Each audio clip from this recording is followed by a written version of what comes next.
Hello, how are you? How do you feel?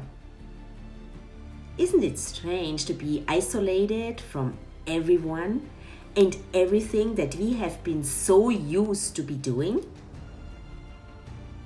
If we don't get out of this social isolation by seriously improving something in our lives, then time has never been the issue. The lack of self-discipline was. We shouldn't be thinking about going back to normal.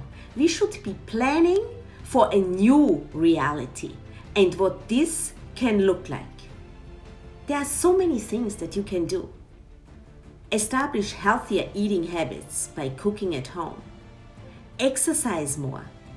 Go for a walk and observe the beauty of nature. Be more loving and caring to the people around you.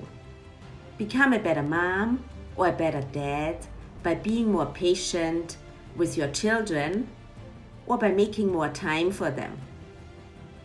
Learn a new skill that you've always wanted to learn.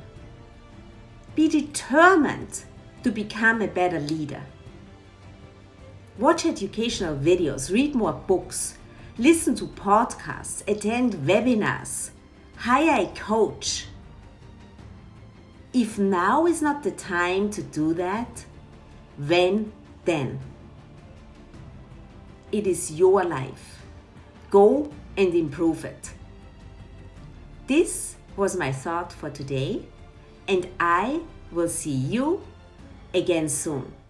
Until then, be happy, be healthy, and be at your best.